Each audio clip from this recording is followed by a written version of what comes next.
अभिभावक, उनके माता पिता से मेरा अपील है कि बच्चों को तालीम की ओर ले चलें, मदरसे की ओर ले चलें, स्कूल की ओर ले चलें, तभी आपका जिंदगी और आपके बच्चे की जिंदगी कामयाब होगा। कहने को तो बहुत सारी बातें हैं, हम लोग चूंकि सियासी लोग हैं। अभी जिस उर्दू के मुतालिक कहा, न केवल उर्दू, हम मुसलमानों का इस देश में, इस मुल्क में, इस रियासत में, इस कानून और इस सरकार में जीना मुहाल हो गया। आज ही यूपी के एक मदरसे पर जिस तरह चंद लावारिस कुत्तों ने पथराव किया है, ये पूरे हिंदुस्तान को शर्मसार करता है। आप इस चैनल के माध्यम से मेरी हर उन आवाज को उन निकम्मों तक पहुंचाने का काम करें जिनको आवाज सुनाई नहीं देता है, मजलूम लोगों की हालात दिखाई नहीं देती। इस उर्दू जुबान को 24 साल झारखंड बने हमारा हो गया। अमूमन 16 साल तक, 17 साल तक यहाँ भारतीय जनता पार्टी की सरकार रही। वर्तमान समय में और बीच बीच में हमारे चाहने वाली सरकार बनी, और ये उर्दू जैसे हमारे भाषाओं पर जो हमला हुआ है वो किसी और ने नहीं किया, हमारे ही पाले हुए कुत्तों ने हमें काटा है।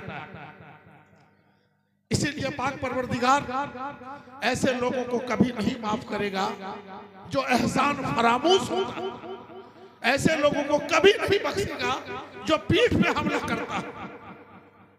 इसीलिए जिन लोगों ने भी इस भाषा को बर्बाद करने की कोशिश किया है, पाक परवरदिगार उसे तबाह बर्बाद कर देगा, ये मेरा यकीन और मेरा भरोसा। मैं सियासत नहीं करता, अगर मैं सियासत करता तो मैं बहुत कुछ नहीं बोलता जो मुझे नहीं बोलना चाहिए। लोग हमें कहते हैं, मैं सचमुच में आज सियासत के मामले में पीछे जरूर हूं, लेकिन जहां तक हमारी नाम जाती है पाक परवरदिगार और नबी पाक के सदके में हर दिल पर मैं राज करता हूं, सब लोग हमें मोहब्बत करते हैं, ये हमारी कामयाबी की निशानी है।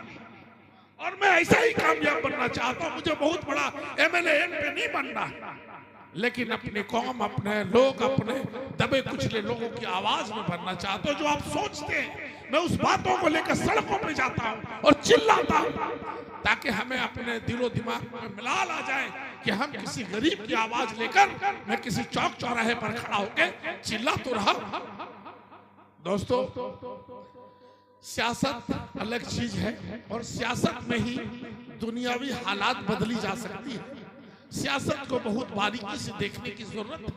अभी हालात ऐसा हो गया है, मैं बहुत कुछ नहीं बोलूंगा, समय भी नहीं है, उलमाए दीन को भी बोलना है और इस कामयाब जलसे को कामयाबी तक भी पहुंचाना है। बस एक शेर के साथ मैं अपने दर्द और जो हालात है मैं आप तमाम लोगों के सामने रूबरू कर रहा हूं। बड़े अच्छे कहा है किसी शायर ने कि खुदार मेरे शहर के भूखों से मर गया, फाकों से मर गया। खुदार मेरे शहर के फाकों से मर गया, राशन जो आ रहा था वो अफसर के घर गया। खुदार मेरे शहर का फाकों से मर गया और राशन जो आ रहा था वो अफसर के घर गया।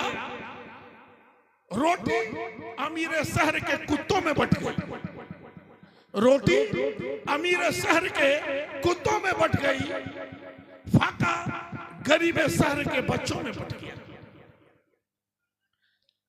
चढ़ती रही मजार पे चादरें बेशुमार, चढ़ती रही मजार पे चादरें बेशुमार, बाहर जो एक फकीर था वो ठंडे से मर गया। चेहरा बता रहा है कि मारा है भूख ने, चेहरा बता रहा है कि मारा है भूख ने। हाकिम ने कह दिया कि कुछ खा के मर गया है। ये हालात हमारी और आपकी है। इस हालात से अगर नजात पानी है तो तालीम की तरफ चलो।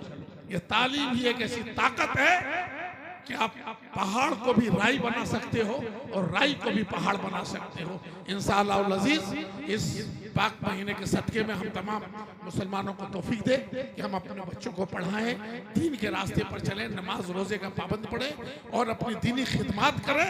और मैं एक बात बता देना चाहता हूँ, आप जिस जलसे को जिस मकसद से कर रहे हो, इसका मतलब है कि आप हुसैन अलैहिस्सलाम से बेपनाह मोहब्बत करते हो। और अगर सच्ची मोहब्बत आप करते हो तो किरदार भी सच्चा निभाना होगा। माँ से मोहब्बत करते हो तो माँ की जो हक है उसे अदा करना पड़ेगा। बीवी से मोहब्बत करते हो तो बीवी की भी हक को अदा करना पड़ेगा। औलाद से मोहब्बत करते हो तो सालेह औलाद बनाना पड़ेगा। और इस्लाम से मोहब्बत करते हो तो इस्लाम को बदनामी से बचाना पड़ेगा। यह जिम्मेदारी कोई और निभाने वाला नहीं, यह जिम्मेदारी हमें निभाना है, आपको निभाना है और हम तमाम लोगों को निभाना है। बहुत बहुत शुक्रिया। मैं इसी के साथ आप तमाम लोगों से माजरत के साथ रुखसत चाहता हूँ। अस्सलाम वालेकुम रहमतुल्लाहि व बरकातहू। अब माइक पर जुनैद इकबाल।